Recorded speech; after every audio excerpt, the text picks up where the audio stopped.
মৃত দুম্বার গোশতের রান্না বসাইছে, বলো কি? এটা তো মৃত দুম্বার গোশত আনছে তোমার মা।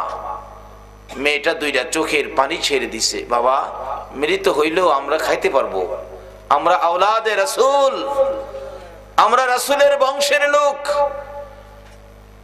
অভাবের তাড়নায় 4-5 দিন পার হয়ে গেছে, আমাদের চুলায় আগুন জ্বলে না, আমরা হাত পাততে পারি না, রাসূলের কলঙ্ক হয়। রাসূলের বংশের লোক ভিক্ষা করতে পারে না, না খাইয়া থাকতে থাকতে রাসূলের কলঙ্ক করি নাই। আমার মা আমাদের কষ্ট দেখে মৃত দুম্বার গোশত এনে রান্না বসাইছে, কারো কাছে হাত পাতে না। আমরা খেতে পারবো বাবা, তোমরা খেতে পারবা না। আব্দুল্লাহ কয়, প্রভু গো, ও প্রভু, যার ভালোবাসায় তুমি এত কিছু করেছো, সেই নবীর আওলাদ, সেই নবীর বংশ মৃত দুম্বার গোশত খাবে, আর আমি মক্কা মদিনায় হজ করতে যাব? ও আব্দুল্লাহ, তুই কি আওলাদে রাসূলের পাশে দাঁড়াবি না মক্কা মদিনায় যাবি? নিজেকে নিজে প্রশ্ন করেছে। জবাব আসছে, না, মক্কা মদিনায় যাব না। সবগুলো হজের টাকা আওলাদে রাসূলের বাড়িতে পৌঁছে দিয়েছে। আজকে সেই আওলাদে রাসূল নবীর আদরের নাতির ভালোবাসায় যদি আপনারা বসে থাকেন, আপনাদের দাবিগুলো পুরা হবে কিভাবে বোঝানোর জন্য বলছি। বাড়িতে চলে গেছে, সব টাকা দিয়ে দিছে, মক্কা মদিনায় যায় নাই।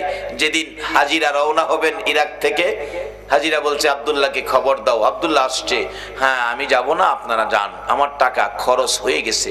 তুমি বললে যাবে হজ করতে, আবার টাকা খরচ হয়ে গেছে, জি এবছর যাব না, আবার যদি পয়সা জোগাড় করতে পারি তাহলে যাব, আপনারা চলে যান। সব হাজিরা ইরাক থেকে, সমস্ত পৃথিবীর থেকে যারা আসার কথা সবাই এসে গেছে। খানায় কাবায় হাজিরা তোয়াফ শুরু করে দিয়েছে। ইরাকের হাজিরা দেখে সকলের আগে আগে আব্দুল্লাহ তোয়াফ করতেছে। আওলাদে রাসূলের ভালোবাসার বিনিময় কি? আল্লাহু আকবার বলো। বাবা, কে তোমরা আজকের মাহফিলের আয়োজক? কে আজকের মাহফিলে সাহায্য সহযোগিতা করেছো? তোমাদের নসিব ভালো, তোমাদের ভাগ্য ভালো। সকলের আগে আব্দুল্লাহ তোয়াফ করে। হাজিরা কয়, হ্যাঁ কইলো আইতো না, কিন্তু আমাদের আগে দেখা যায়। মিথ্যা কথা কইলো। তোয়াফের কাজ শেষ করেই তাকে ধরবো, কিন্তু তোয়াফ শেষ করে আর আব্দুল্লাহকে পায় না। ইরাকের মুসল্লিরা নামাজের আগের কাতারে আব্দুল্লাহ, সবাই চায় থাকে, হ্যাঁ কইলো আইতো না, নামাজ শেষ করে জিগামু। নামাজ শেষ করলে আব্দুল্লাহ নাই। মদিনায় গেল, মদিনাতে একই অবস্থা, আগের কাতারে আব্দুল্লাহ, নামাজ শেষ করলে পায় না। সবাই টেনশন, কি করলো? হ্যাঁ কইলো আইতো না, দেখি না, পাই না, দেখলে পাই না। ঘটনা কি? হজ করতে গিয়ে সবার হজ শেষ হলে ইতিহাস লেখে ওই বছর 5 লক্ষ হাজি হজ করতে আসছিল সারা পৃথিবীর থেকে। 5 লক্ষ হজ করে ইরাকের হাজিরা বাড়িতে আইসা সকলে আব্দুল্লাহর বাড়িতে গেল। তুমি না কইলে হজে যাবে না, কিন্তু সকল কাজের আগে তোমাকে দেখছি। মিথ্যা কথা কইলা? আব্দুল্লাহ কয়, না আমি তো মিথ্যা কথা বলছি না। মুসলমান তো কোনোদিন মিথ্যা কথা, পিছের মানুষ কি কর, মুসলমান কি মিথ্যা কথা কয়? কিন্তু এখন মনে কিছু কয়। ও যুবক, আজকের মাহফিল থেকে একটা জিনিস বাড়িতে নাও, তোমার ঘরে ঢুকাও, সমাজের মধ্যে প্রচার করো, মুসলমান কোনোদিন মিথ্যা কথা কয় না। এই আদর্শটা আজকের মাহফিল থেকে নাও। এই সত্যকে প্রতিষ্ঠিত করতে যাই তো নবীর কলিজার টুকরা হুসাইন নির্মম ভাবে জীবন দিতে হয়েছে।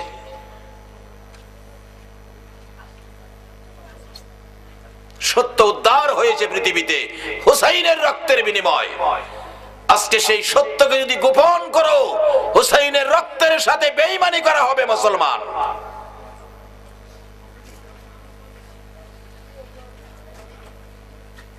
আমি তো মিথ্যা কথা বলি না, আমি যাই নাই, হজ করতে যাই নাই। কি বলো, তোমাকে আগে দেখলাম, তুমি বলো যাও নাই। এই টেনশন নিয়ে আবার সকল হাজিরা বাড়িতে ফিরে গেছে। বাড়িতে যায়া আবার টেনশন, কি দেখলাম, কি হলো ঘটনাটা? আল্লাহ কয়, ফাইসালা আমি দিতাছি, তোমরা ঘুমাও। রাত্রে ঘুমাইছে, সকল হাজিদেরকে স্বপ্ন যুগে ফাইসালা দিচ্ছে আমার আল্লাহ। ও হাজিরা, আব্দুল্লাহ হজ করতে যায় নাই, তোমরা যা দেখেছো তার কারণ হলো, শোনো, আব্দুল্লাহ হজ করতে না গিয়ে এত কষ্টের পয়সা মক্কা মদিনায় যাবে, আমাকে খুশি করবে আর আমার বন্ধুকে খুশি করবে। মক্কা মদিনায় না গিয়ে আমি যার ভালোবাসায় কুল কায়নাত সাজাইছি, ওই নবীর আওলাদের ভালোবাসায় হজের সকল টাকা নবীর বংশের লোক না খায়া মরা দুম্বার গোশত রান্না করতেছিল, তার বাড়িতে সব টাকা দিয়ে দিছে। তার এই কাজটা আমি আল্লাহ পছন্দ করেছি। আওলাদে রাসূলের ভালোবাসায় আল্লাহ খুশি হয়। দুইটা দাবি করছেন, অবশ্যই পুরা হবে। বাস্তবে আসুন, যদি হুসাইনের পক্ষে কিছু সময় দিতে পারেন। হুসাইন তো নবীর একান্ত ব্যক্তিত্ব, যাকে কোলে রাখতেন, যাকে দুই গালে চুমাইতেন, এত আদরের হুসাইন। এই হুসাইনের ভালোবাসায় বসতে পারলে এখানে আব্দুল্লাহ অনেক পরের ঘটনা। আওলাদে রাসূলকে খুশি করলে আল্লাহ পাক তার প্রতি খুশি হইয়া মক্কা মদিনার হজ প্যাকেট করে ইরাকের জমিনে আব্দুল্লাহর বাড়িতে পাঠিয়ে দিয়েছে।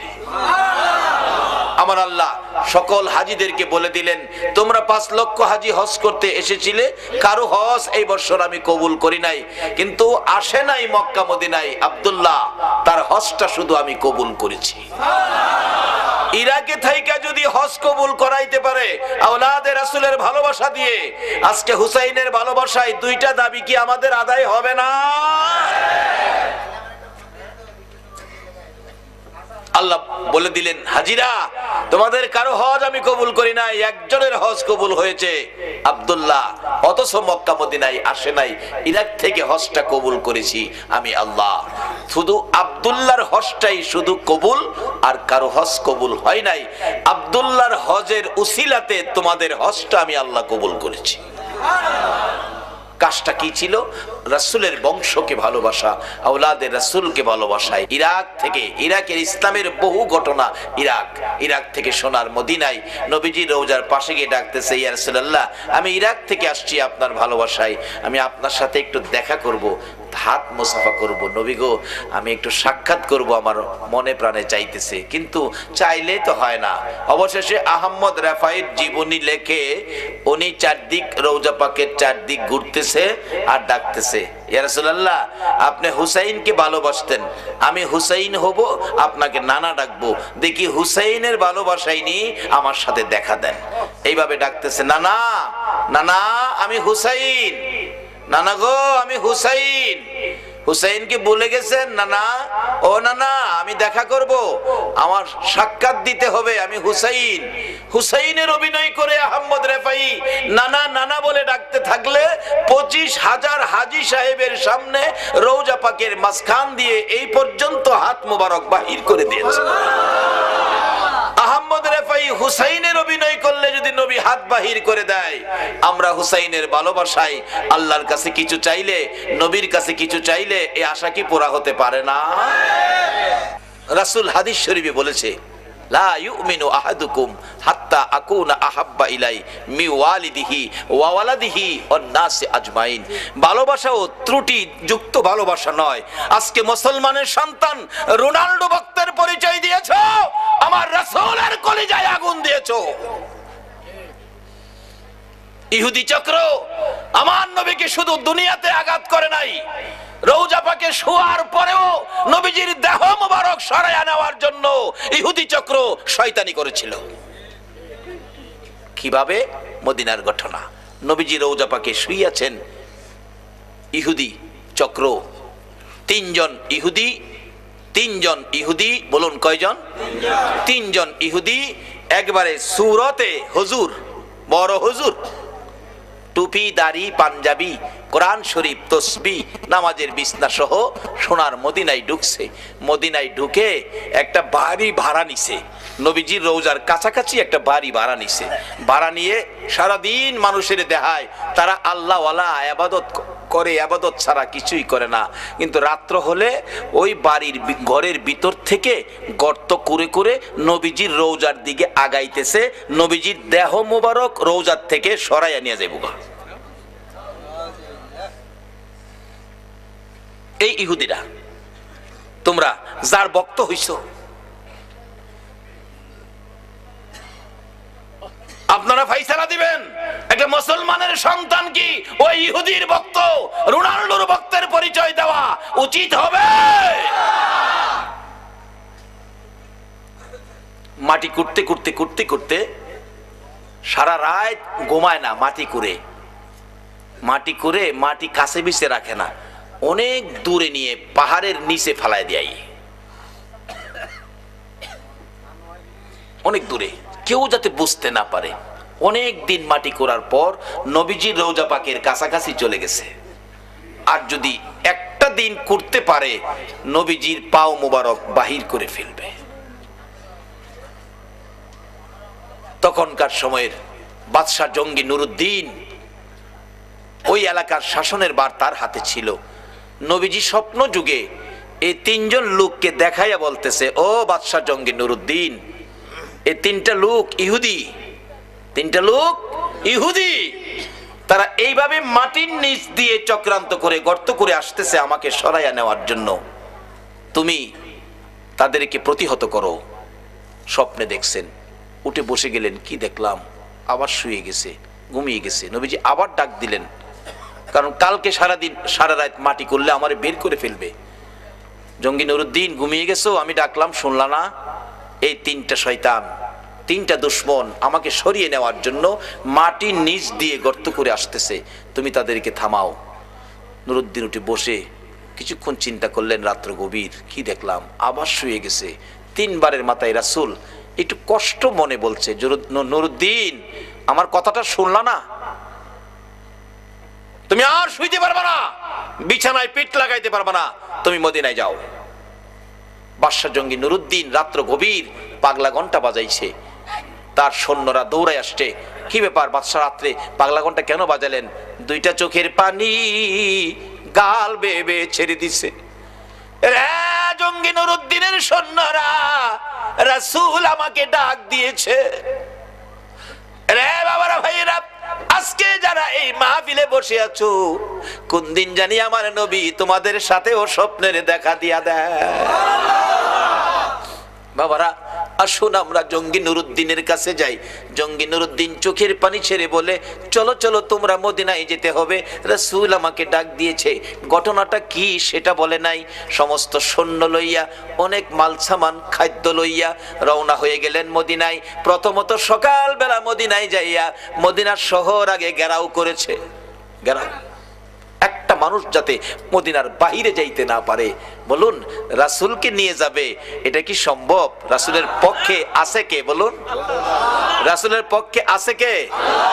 ও ইহুদি চক্র, এইভাবে আমার নবীকে সরিয়ে নেওয়ার জন্য চক্রান্ত করেছো। তোমরা ভাবছো রাসূলের কেউ নাই, আমার নবীর গার্জিয়ান হলো স্বয়ং আল্লাহ। জঙ্গি নুরুদ্দিন মদিনা ঘেরাও করছে। আগে একটা বাড়িতে আস্তানা করলেন, বসলেন, ডাকতেছেন যত মদিনার মানুষ আছেন, জাতি বিজাতি, বুড়া করা, ধনী গরিব, সবাই আমার সাথে দেখা করে আমার কাছ থেকে সাহায্য নিতে হবে। মতান্তরে আমার আয়োজনে তোমাদের খানা খাইতে হবে, না হয় আমার সাথে মুসাফা করতে হবে। এমন একটা ঘোষণা দিয়ে দিলেন। লোকজন বাদশাহ জঙ্গি নুরুদ্দিনের ঘোষণা তো, সবাই আসতেছে। আয়েশা দেখা করলেন, কেউ সাহায্য নিলেন, কেউ নিলেন না, ধনী যারা। এভাবে সবার সাক্ষাৎ শেষ। কিন্তু নবীজি যাকে স্বপ্নে দেখাইছিল তাদেরকে পাওয়া যায় না। একজন মুরব্বীকে ডেকে বললেন, বাবা, মদিনায় কি আরো কোনো মানুষ বাকি আছে যারা জঙ্গি নুরুদ্দিনের সাথে দেখা করে নাই? মুরব্বীরা বলেন, বাদশাহ, জঙ্গি নুরুদ্দিন তিনজন লোক আছে, তারা মেহমান, আল্লাহওয়ালা। আর আল্লাহওয়ালা, আল্লাহওয়ালা, তারা বিদেশি, তারা তো সাহায্য নেয় না, বরঞ্চ আরো মানুষকে সাহায্য দেয়। বাদশাহ বলেন, তাই নাকি? হ্যাঁ, লোকটি আসে নাই না? তাদের কাছে লোক পাঠালেন, তাদেরকে আসতে বলো। তারা বলছে, আমরা বাদশার কাছে যাব কেন? বাদশা সাহায্য দিবে, আমরাই তো আরো সাহায্য মানুষকে দেই, আমরা যাব না। বাদশার কাছে বললে বাদশা কো তারা আসে না? না, তাহলে আমি নিজেই যাব। বাদশা নিজেই গেলেন, যাইয়া ঘরের দরজায় দাঁড়াইয়া দেখে একজন নামাজ পড়ে, আরেকজন কোরআন শরীফ পড়ে, আরেকজন তসবিহ টিপে। এ হুজুর কইলাম বাইরে গেছে, আইবো কইলাম, চট্টগ্রামও আইব,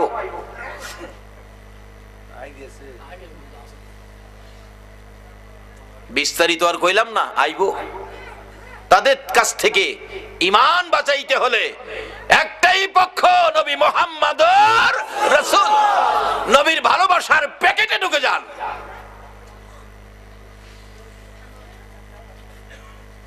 বাদশা জঙ্গি নুরুদ্দিন ঘরের দরজায় তাদের দেখে একটা হুঙ্কার মারলেন, কে তোমরা? নামাজির নামাজ ছুটে গেছে, কোরআন পড়বে, কোরআন পড়া বন্ধ, তসবিহ হাত থেকে পড়ে গেছে। পিছনে তাকায়া দেখে বাদশা জঙ্গি নুরুদ্দিন, যাকে রাসূল নির্দেশ করেছে যাও। এবার চেহারা দেখে তারা বলছে, আমরা, তোমরা এখানে কি করো? বাদশার হুকুম মানলে না? আমরা ধনী মানুষ, মানুষকে সাহায্য দেই, বাদশার সাহায্য আমরা নেই না। বাদশা তাকিয়ে দেখে সাহায্য নিবে যেই তিনটা সূরত নবী স্বপ্নে দেখাইছে, এই তিনটাই তারা। সঙ্গে সঙ্গে সৈন্যদেরকে নির্দেশ দিলেন, তাদেরকে বাঁধো, হাত পাও বাঁধো। বাঁধলেন। তোমাদের দেশ কোথায়? আমরা সুদূর ইটালি আমাদের দেশ, আমরা ইহুদি বংশের জন্ম। কি করো? এখানে ইবাদত করি। ইবাদত করো। খাটের নিচে একটা চাটি, চাটিটা টান দিয়ে সরাইয়া দেখে বিরাট বড় গর্ত। বাদশা জঙ্গি নুরুদ্দিন গর্তের ভিতরে নামলেন। নাইমা যাইতে যাইতে যাইতে যাইতে দেখে একবারে নবীজির রওজা মোবারকের কাছে চলে গেছে। আর একটা দিন যদি গর্ত মাটি করতে পারতো, নবীজির পাও মোবারক বাহির করে ফেলতো। বাদশা জঙ্গি নুরুদ্দিন তাদেরকে উঠাইয়া ময়দানে নিয়ে প্রমাণ করলেন, এই যে দেখো নবীর দুশমন, সূরত কিন্তু হুজুর। সূরত কি? হুজুর। বাদশা জঙ্গি নুরুদ্দিন প্রমাণ করে দিলেন, এই যে দেখো নবীর দুশমন। আমার নবী স্বপ্ন যুগে বলেছে, বাদশা জঙ্গি নুরুদ্দিন এই তিনটা লোক এইভাবে গর্ত করে আসতেছে, আমাকে সরিয়ে নেওয়ার জন্য তাদেরকে তুমি ধরো। এই যে পেলাম, এই যে দেখেন আপনারা গর্ত করে নবীজি রওজার পাশে চলে গিয়েছিল। এরপরে বাদশা জঙ্গি নুরুদ্দিন নির্দেশ করলেন, নবীজির রওজার চারপাশে নিচ থেকে গর্ত করে, গভীর গর্ত করে, সীসা ঢালাই করে একটা বাউন্ডারি দাও। সীসা ঢালাই, যাতে কোনো শত্রু এই আক্রমণ আর কোনোদিন না করতে পারে। আমার আল্লাহ বলেন, বাদশা জঙ্গি নুরুদ্দিন রে, আমার বন্ধুর হেফাজতের জন্য তুমি সীসা ঢালাই করে দেওয়াল নির্মাণ করেছো। আমি আল্লাহ আজ থেকে কিয়ামত পর্যন্ত বন্ধুর হেফাজতে ফেরেশতা নিযুক্ত করে দিলাম। তাকবীর, ইয়া রাসূলুল্লাহ, ইয়া গাউসুল্লাহ, জিন্দাবাদ, জিন্দাবাদ।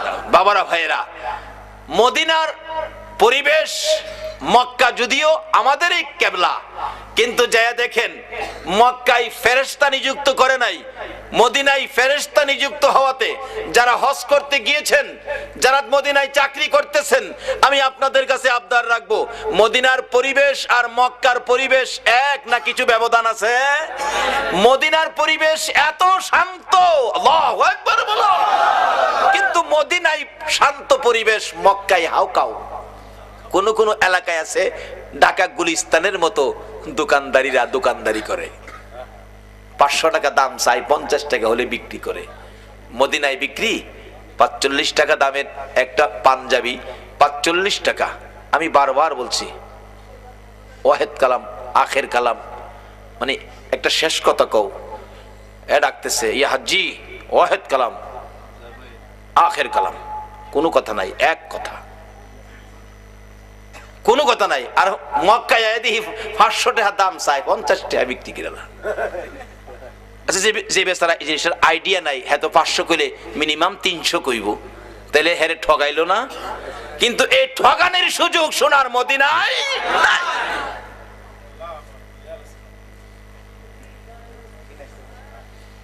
ওই তিন দুশমনকে 20 ফুট উঁচা করে লাকড়ি জমা করলো, 20 ফুট উঁচা করে লাকড়ি।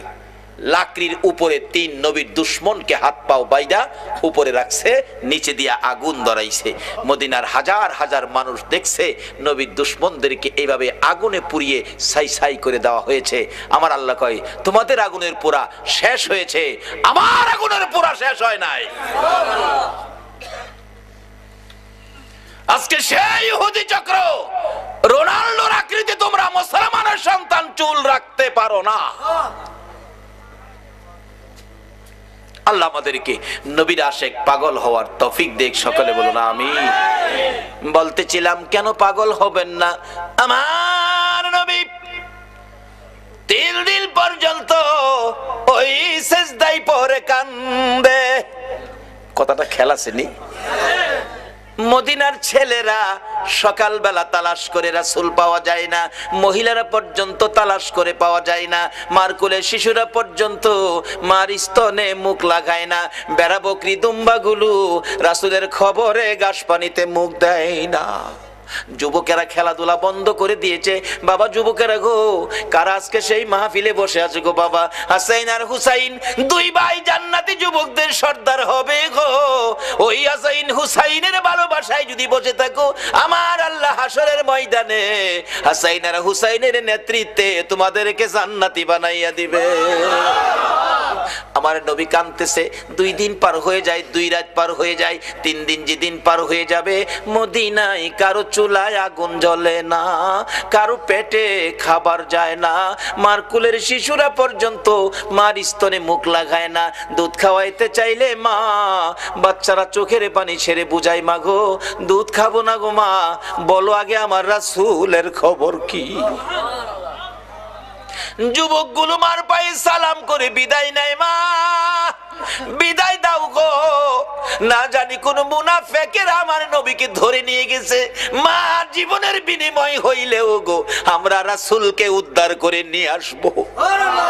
মা গো এই উদ্ধার ক্ষেত্রে যদি আমাদের মৃত্যু হয়ে যায়, মা দুঃখ নিও না, দেখা হবে হাসরের ময়দানে।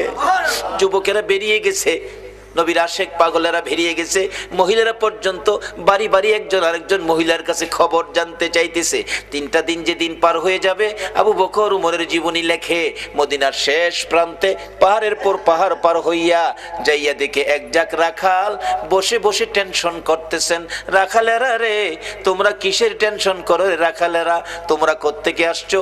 আমরা আসছি মদিনা শহর থেকে। তোমাদের নাম কি? আমার নাম আবু বকর, আমার সাথে ওমর, আমরা 2 জন। তোমরা কিসের টেনশন করো? রাখালেরা রে, আমাদের টেনশন তোমরা শুনবানি। রাখালেরা বলেন, আমাদের টেনশনের উপর তোমাদের আবার কি টেনশন? রে রাখালেরা, আজকে 3টা দিন পার হয়ে যায় রে, আমাদের মায়ার নবী রে খুঁজে পাই না। তোমরা আমাদের মায়ার নবী দয়ার নবীর খোঁজ খবর জানোনি? রাখালেরা বলেন, এরে আবু বকর ওমর, আমরা তো তোমাদের মায়ার নবী দয়ার নবী চিনি না, তবে আমরা যাকে নিয়ে টেনশন করতেছি আজকে 3টা দিন পার হয়ে যায় রে, একটা মায়ার মানুষ রে, একটা নূরের পুতুল রে, পূর্ণিমার চাঁদের মতো চেহারা, ওই পাহাড়টার নিচে আজকে 3টা দিন হলো সিজদায় পড়ে উম্মতি উম্মতি বলে কান্দে রে আবু বকর। ওই লোকটার দিকে তাকাইয়া আমাদের সকল রাখালের বেড়া বকরি দুম্বাগুলো এক নজরে তাকায়া তাকায়া কান্দে, ঘাস পানিতে মুখ দেয় না।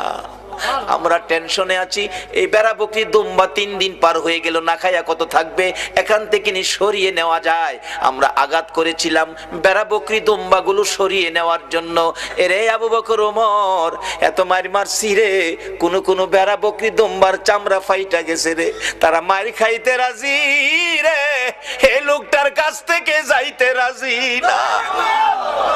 আবু বকর একটা চিৎকার মারছে, ওমর যার মায়ায় বেড়া বকরি দুম্বা কান্দে রে, আমাদের রাসূল ছাড়া কেউ না। 2 জনে পাগল পাগল হইয়া দৌড়াইয়া কাছে যাইয়া দেখে আমার নবী সিজদায় পড়ে 3টা দিন পার হয়ে গেছে, 2টা রাত্র পার হয়ে গেছে। আমার নবীর ঘুম নাই, খাবার নাই, বিছানা নাই, এক সিজদায় 3 দিন। বলুন কার মায়ায় নবী কান্দে? আরে দয়ালো নবী, প্রেমের ছবি আর আসবে না জগতে আমার দয়াল নবী প্রেমের ছবি আর আসবে না হাসর দিনে উম্মত বিনে হাসর দিনে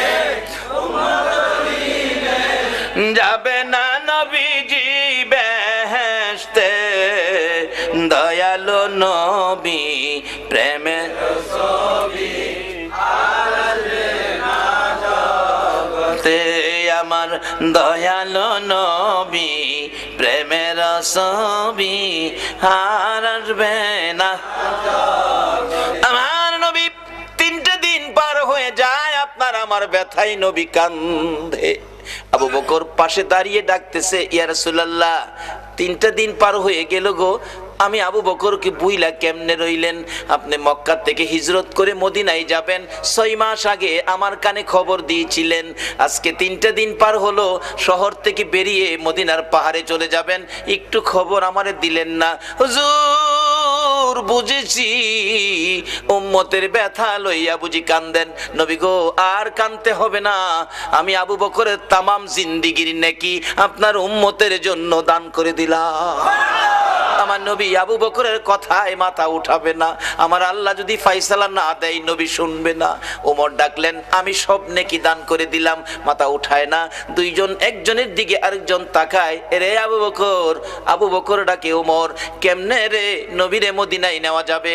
ওমর একটা ফায়সালা দিলেন মদিনা নেওয়ার জন্য। কি করতে পারি?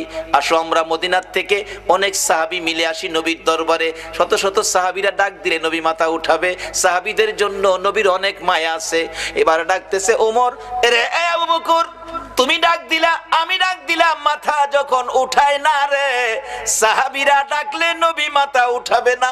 এমন একজন ব্যক্তি, এমন দুইজন ব্যক্তির নাম আমি ওমর বলবো, আমার মন কই তারা ডাক দিলে নবী মাথা উঠাবে। কার কথা বলবি? আবু বকর বলতেছেন।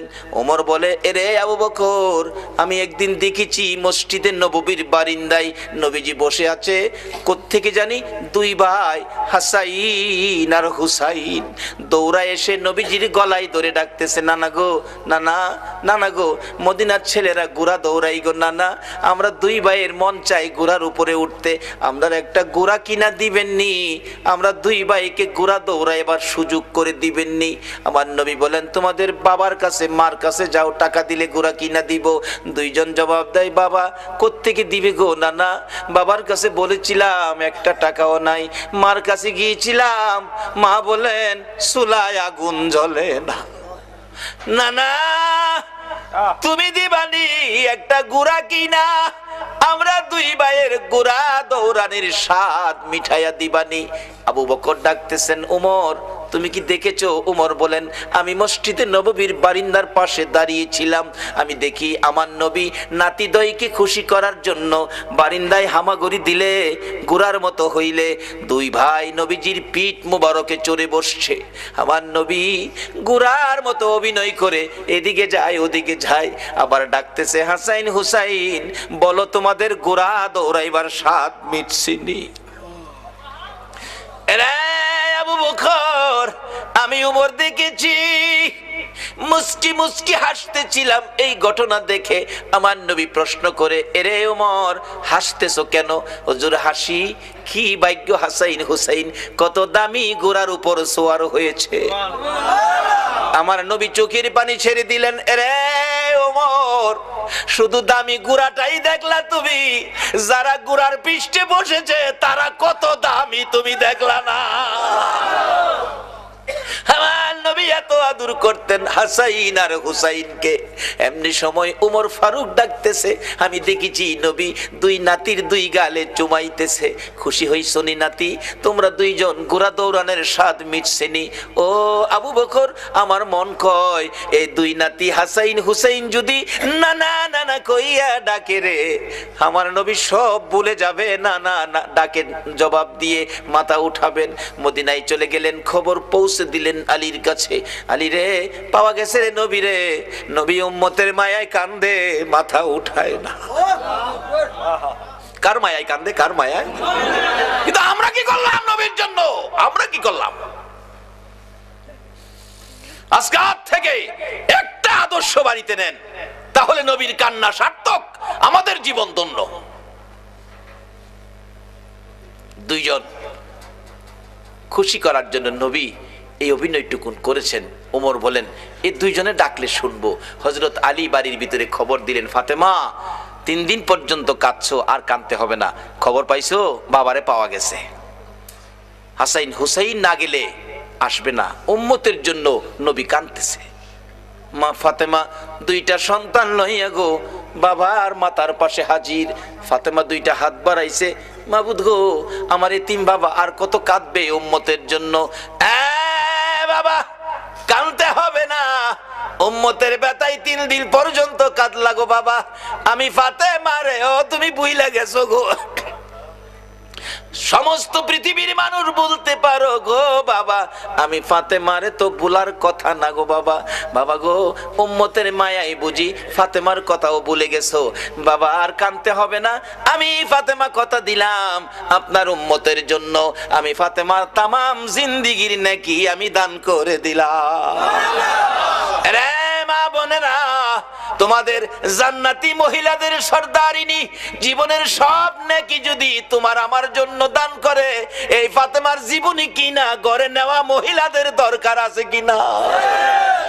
এটা নিত না তো। নিব ভট্টাচার্যের লেখা উপন্যাস। মিথ্যা বলছি? শিক্ষিত শিক্ষিতা যুবক যুবতী, যুবকদের রুমে ঢুকলে এই কিসিমের কিছু ভয় পাওয়া যায়।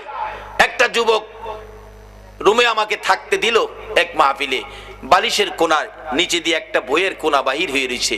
ভাবলাম মুসলমান যুবকের রুম, হয়তো উহুদের জমিনের কোনো কাহিনী, হয়তো নবীজির জীবনী হয়তো এখানে পাওয়া যাবে, গাউসে পাকের জীবনী পাওয়া যাবে। টান দিয়া বাহির করে দেখি বইটার মধ্যে লেখা তোমার আমার ভালোবাসা। আল্লাহর কসম করে বলছি, এই বালিশটার নিচের বইটাই লেখা তোমার আমার ভালোবাসা। তুমি কার লেখা ভালোবাসা পড়তেছো? এটা তোমার মুসলমানদের জন্য এটা শুভ লক্ষণ নয়। মাগো ও যুবতীরা, উপন্যাস পড়ে রাত্র কাটাইও না। কোন কোন যুবতী মহিলা ফজর আযান পড়ে এটা উপন্যাস পড়ে, এটার কপালও কি আছে আল্লাহই জানে। যদি রাত্র কাটাইতে হয় কিছু পরে ফাতেমার জীবনী পড়ে বইটা ফাতেমার জীবনীটা পড়ে রাত্র কাটাও। কাল কিয়ামতে খাতুনে জান্নাত ফাতেমাতুজ জাহরার সাথে তোমার হাসর হয়ে যাবে। না হয় পবিত্র কোরআন শরীফ পড়ে রাত্র কাটাও, তোমার জীবন ধন্য হয়ে যাবে। কিন্তু এক বর্তমান বাংলার সমাজ ধ্বংসের দিকে যাচ্ছে। উপন্যাস পড়ে ফাতেমার জীবনী কিনে নেয় না, উহুদের জমিনের ঘটনা কিনে বাড়িতে নেয় না। একটা মহিলাও বলতে পারবে না একটা ফাতেমার জীবনী ঘরে আছে, দেখাইতে পারবে না। বলতেছিলাম যে ফাতেমা তামাম জিন্দেগীর নেকি আপনার আমার জন্য দান করে দিয়েছে, তারপরও নবী মাথা উঠায় না। আপনার আমার ব্যথায় নবী কান্দে, ফাতেমার কথাও নবী শুনে না। হাসাইন হুসাইন 2জন দাঁড়িয়ে আছে। মা ফাতেমা ডাকে, বাবা গো তোমরা 2জন ডাক দাও গো, দেখি তোমরা ডাক দিলে নি আমার বাবা মাথা উঠায়। আর কত কাঁদবো, 3টা দিন বাবার পার হয়ে গেছে। 2জন 2 দিকে নানা কইয়া ডাকতেছে। হুসাইন ডাকতেছে, নানা গো দুনিয়ার সব মানুষ বলতে পারো গো নানা, আমি হুসাইন রে কেমনে বইলা গেলা গো না। যে হাসাইন আর হুসাইনের মায়ায় আমার নবী হাসাইন আর হুসাইনকে দেখতে গেলেন খাতুনে জান্নাত ফাতেমাতুজ জাহরার ঘরে। যাইয়া দেখে 2 ভাই ঘরে নাই। ফাতেমার চোখের মধ্যে পানি ঝরতেছে। নবী জিজ্ঞেস করে, ফাতেমারে কেন এইভাবে কান্দো? আমার নাতিরা কই? 2 নাতি না দেখলে আমার শান্তি লাগে না।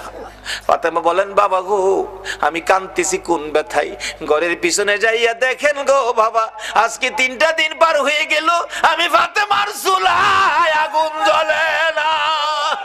আপনার আদরের 2 নাতি না খাইয়া থাকতে থাকতে পেটের খিদার যন্ত্রণায় ঘরের পিছনে গলাগুলি করে নানা নানা কইয়া কাঁদতেছে গো বাবা।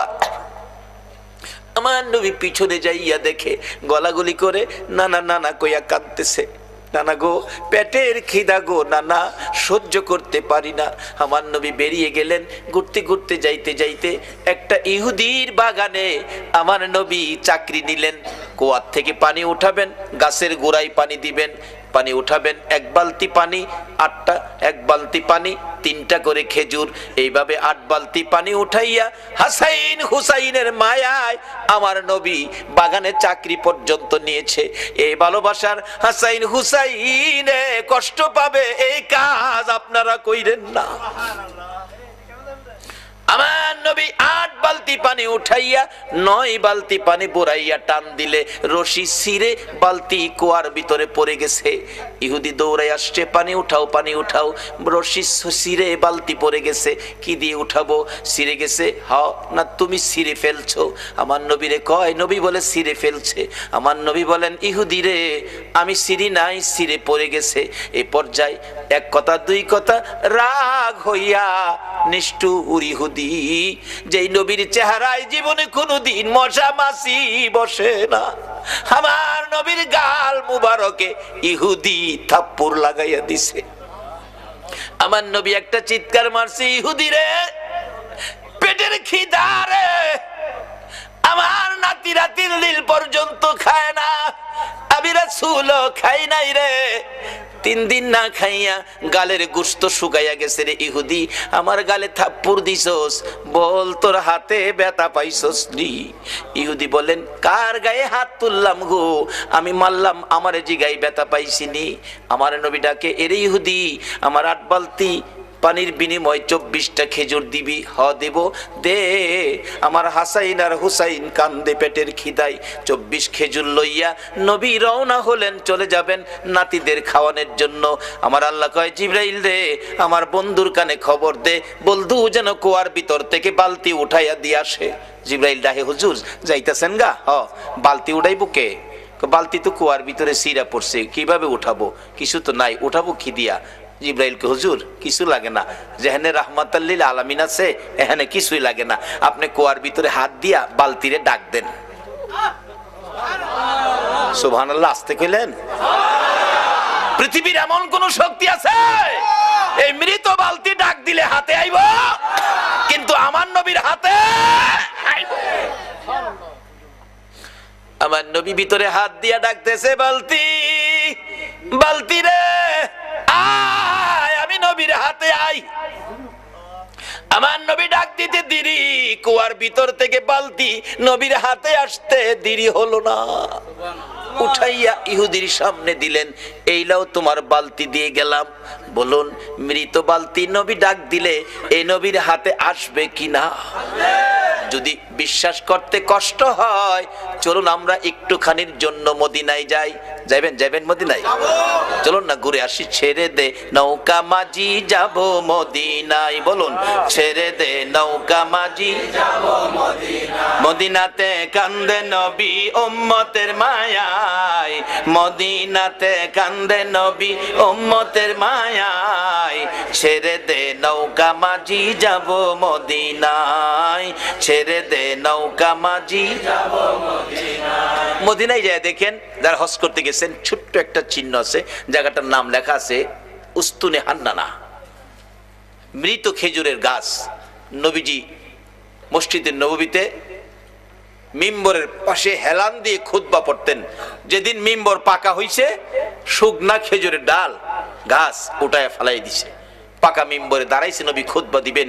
কিন্তু নবীর কানে কান্না, কে যেন এতিমের মতো কান্দে, মা বাবা হারা এতিম।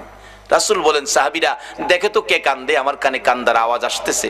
সাহাবীরা কই, ইয়া রাসূলুল্লাহ, রাসূল সামনে, আমরা সামনে, কান্নার তো কোনো কথা না, আমরা রাসূল পাইলে তো খুশি, আমরা তো কানতে পারি না। রাসূল বলেন, আমার কানে কান্নার আওয়াজ আসতেছে। সাহাবীরা বেরিয়ে গেলেন, তালাশ করে দেখে মসজিদের পাশে মরা শুকনা খেজুরের গাছ কানতেছে। মরা শুকনা খেজুরের গাছ যদি কান্তারে, মরা বালতি নবীর হাতে আইতে পারে না? পৃথিবীর কোন দলের আলেম উস্তুনে হান্নানার ঘটনা অস্বীকার করার ক্ষমতা নাই। ডাকতেছে গাছটাকে লইয়া, ইয়া রাসূলুল্লাহ, এই যে শুকনা লাকড়ির সমতুল্য গাছটা কানতেছে। রাসূল জিগায়, এ খেজুরের গাছ, তুমি তো মৃত, কানতেছো কি ব্যাপার? খেজুর গাছের কান্না আরো বাড়ছে। হুজুর কাঁদতেছি আপনার মায়ায়, ভালোবাসায়, আমার ভালোবাসায়। হুজুর আমি যে ব্যথিত হয়ে গেছি, আমি যে পুরা কপাল হয়ে গেছি। এতদিন রাহমাতাল লিল আলামিন নবীর পিঠের সাথে লেগে থাকতাম, আজকে মিম্বর পাকা হওয়াতে আমারে ফালাইয়া দিছেন। নবী গো, আপনার বিরহের ব্যথায় আমি কাঁদতেছি। মৃত ঘাস মানুষের মতো কথা কয়। রাসূল বলেন, তাই নাকি? হ্যাঁ। ও খেজুরের গাছ, তুমি কাঁদো না, আমি রাসূল তোমার জন্য দোয়া করে দেই, তুমি একটা জীবিত খেজুরের গাছ হয়ে যাইবা। আচ্ছা, আমরা নবীর দোয়ায় মৃত গাছ জীবিত হইব নি? পৃথিবীর এমন কোন শক্তি আছে মৃত গাছ জীবিত করতে পারে? একমাত্র পারে নবী মুহাম্মদুর রাসূলুল্লাহ। সে নবীর ভালোবাসায় আপনারা বসে আছেন, দাবি তো দুইটা, গুনাহ মাফ নেবেন, নবীকে স্বপ্নে দেখবেন। কিভাবে? শেষ কথা আসতেছি সামনে। এবার রাসূল বলতেছেন, দোয়া করে দেই একটা জীবিত খেজুরের গাছ হয়ে যাইবা। উস্তুনে হান্নানা খেজুরের গাছ কই, হুজুর এই দোয়া চাই না, চাই না কইও না, কিয়ামত পর্যন্ত হায়াত পাইবা। হুজুর এই দোয়া চাই না, শোনো বরকতের খেজুর হইব, 12 মাস খেজুর, কোন সিজন লাগবে না, 12 মাস খেজুর থাকবো আমি দোয়া করে দিলে। নবীর দোয়ার মধ্যে এই বরকত আছে নি? আল্লাহু আকবার, কি যে বরকত, কত যে কাহিনী বরকতের, অন্যদিন বলবো। এবার ডাকতেছে, আমি দোয়া করে দেই বরকতের খেজুর থাকবে 12 মাস। হুজুর এই দোয়া চাই না, চাই না কইও না, কিয়ামত পর্যন্ত আমি দোয়া করে গেলে এই বরকতের খেজুর সমস্ত পৃথিবীর উম্মতেরা খাইবো ঠিক, কিন্তু গাছের খেজুর কমাই পারতো না। সারা পৃথিবীর মানুষ খাইলেও খেজুর কমতো না। উস্তুনে হান্নানাকে, হুজুর এ দোয়া চায় না। আমার নবী ডাকে, আমি বললাম তুমি সেই দোয়া চাও না, বলো তোমার কি আকাঙ্ক্ষা, কি দোয়া চাও? উস্তুনে হান্নানা ডাকে, হুজুর আমি একটা দাবি করব গো, আমি কিয়ামত পর্যন্ত হায়াত চাই না, মৃত গাছ জীবিত হইতে চাই না, সারা উম্মত খাইবে খেজুর বরকত, এটাও আমি চাই না। আমি চাই আপনি নবী যেই জান্নাতে থাকবেন গো নবী, ওই জান্নাতের বিছানাটার পাশে একটা খেজুরের গাছ হইয়া আপনি নবীকে সারা জীবন আমি দেখতে চাই। আল্লাহ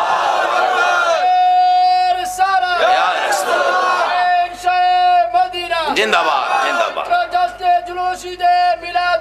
জিন্দাবাদ, মাশাআল্লাহ, মাশাআল্লাহ, মাশাআল্লাহ, মাশাআল্লাহ, মাশাআল্লাহ। আল্লাহ কবুল করো, সকলে বলুন আমিন। আমার নবী ডাকছে, ও সাহাবীরা এই উস্তুনে হান্নানাকে মানুষের মতো কবর দিয়ে দাও, দাফন করে দাও। যেখানে দাফন করা হয়েছে এখানে চিহ্নিত আছে উস্তুনে হান্নানা, নবীর ভালোবাসার মরা গাছ। এখানে 2 রাকাত নামাজ পড়লে নবীর ভালোবাসার মরা গাছের কাছে আল্লাহ পাক তার গুনাহ মাফ করে দেয়। মরা গাছের নিচে যদি 2 রাকাত নামাজ পড়লে গুনাহ মাফ দেয়, আর নবীর ভালোবাসা লইয়া সরাসরি যদি 2 রাকাত নামাজ পড়ি, আল্লাহ কি আমরারে মাফ দিবে না? মাফের জন্য নামাজটা অনেক উপকার করে, কিন্তু নামাজে তো আমরা যাই না। আসুন শেষ দিকে চলে যাচ্ছি। দয়ার নবী, মায়ার নবী, উম্মতের দরদি নবী, উম্মতের ব্যথায় ব্যতীত নবী সেজদায় পড়ে আছে, নবী মাথা উঠায় না। হাসাইন হুসাইন 2 ভাই মিলে ডাকতেছে, নানা গো আমরা 2 ভাইরে কেমনে বুইলা গেনা গো নানা, যে 2 ভাইয়ের জন্য নবীর কত মায়া ছিলেন। ইহুদি ডাকতেছে, হুজুর বালতি উঠাইলেন আপনি, কে আপনি, পরিচয় কি? কুয়ার ভিতর থেকে বালতি হাতে ডাক দিলে আপনার হাতে আসে। আমার নবী বলে, এরে ইহুদি বালতি বুইজা রাখ, আমার নাতিরা কান্দে, আমি দেরি করতে পারি না।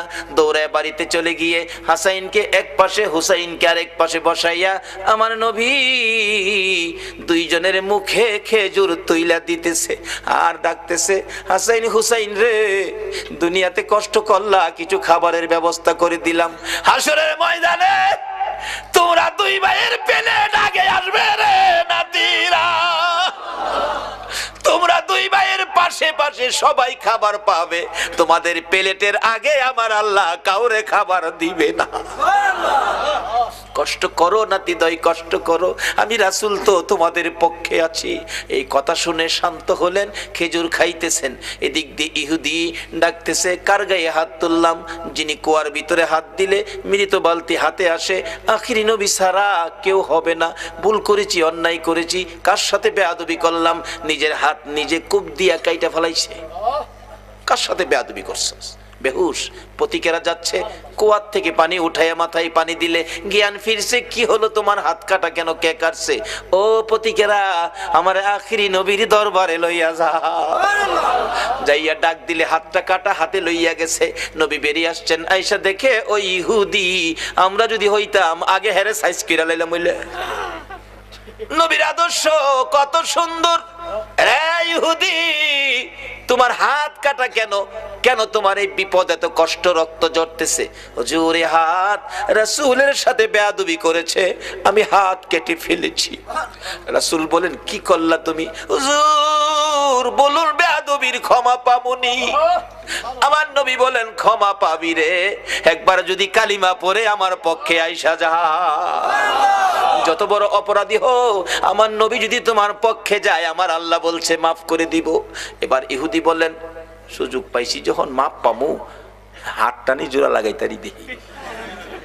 নবী গো, কালিমা পড়মু, আমার হাতটা যদি জোড়া লাগাই দিতারেন। পারবো নি আমরা নবী? পারবো। আল্লাহ কো, জিবরাইল বন্ধুর কাছে যাও, কোনো ভয় নাই, খালি কো হাতটা লাগাইতো, বাহিরে আমি করুম। নবীজি কো, দাও কাটা হাত দাও। হাতে লাগাইছে, একটা ব্যান্টিশ করছে, বিসমিল্লাহির রহমানির। বিসমিল্লাহর ব্যান্টিশ দিয়া একটা মুজ দিছে, হাত আগের চাইতে শক্ত হয়ে গেছে, টানে কোলে না। সঙ্গে সঙ্গে আমার নবীর কদম মুবারকে পড়ে ডাকতেছে, আর দেরি নয়, নবী গো, বেয়াদবির ক্ষমা করে দেন, আর মধুর কালিমা পড়াইয়া মুসলমান বানাইয়া দেন। যে নাতিদয়ের জন্য আমার নবী ইহুদির বাগানে কুয়ার থেকে পানি পর্যন্ত উঠাইছে, এই নাতিরা ডাকে, নানা গো, মাথা উঠান গো নানা, 3 দিন হলো আমরা পানিটাও খাই নাই আপনার ব্যথায়। নানা উঠুন, মদিনায় শহরে যাই, আপনাকে নিয়ে আমরা 2 ভাই খানা খাবো।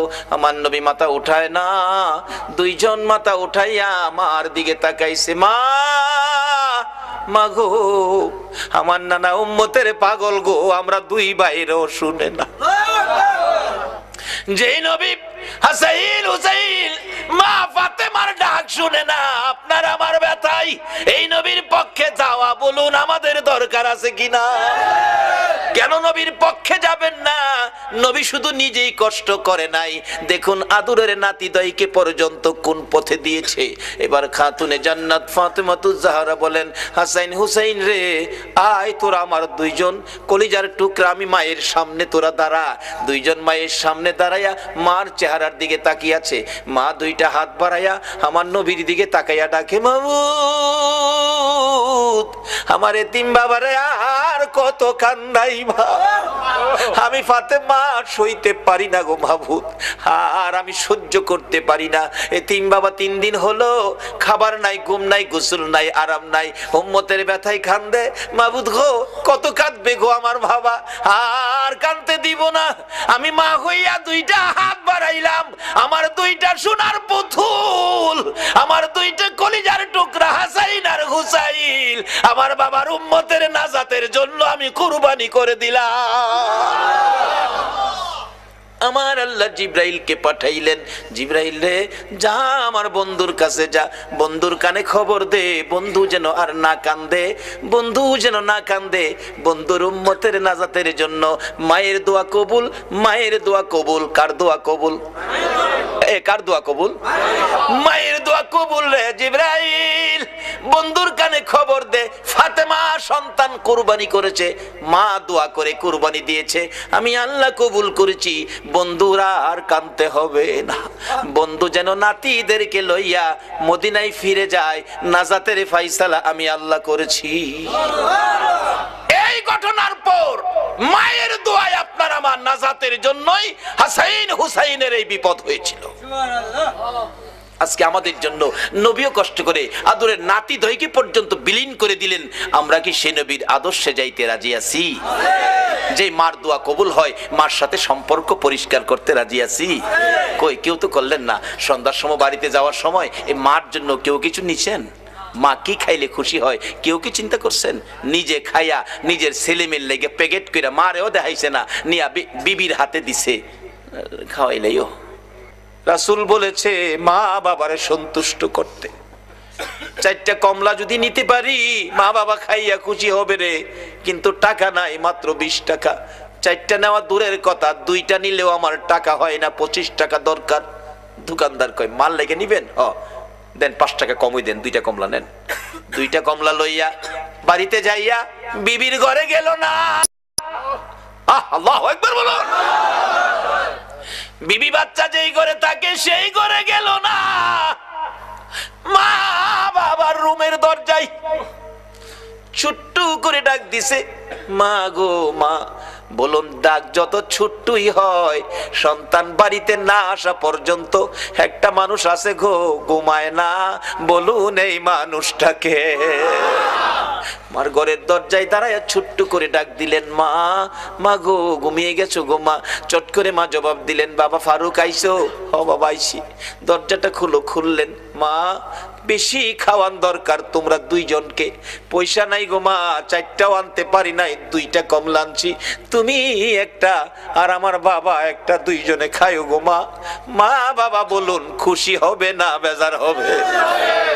আমার নবী বলেছে, উম্মতেরা রে, 2টা কমলা মা বাবার হাতে দিয়ে যা খুশি করেছো, এর বিনিময় ওই লোকটা নামাজ পড়ে, সদকা করে, রোজা রেখে, হজ করে, উমরা করে, আল্লাহর রাস্তায় জিহাদ করে যেই নাকি লিয়া বাড়িতে গেল, মা বাবার খুশির উদ্দেশ্যে 2টা কমলা হাতে দিয়ে খুশি করে, তোমার আমল নামায় এর চেয়ে বেশি নাকি তুমি পায়া গেলা। এই মা বাবার পক্ষে থাকবেন, মা বাবার মনে কষ্ট এই ব্যবহার কোনোদিন করবেন না, এই অনুরোধ আপনাদের প্রতি রইল। আসুন হুসাইনের এই কষ্ট, হুসাইন আমাদের জন্য দোয়া মা করেছে, আমরার উম্মতের ফায়সালার জন্য।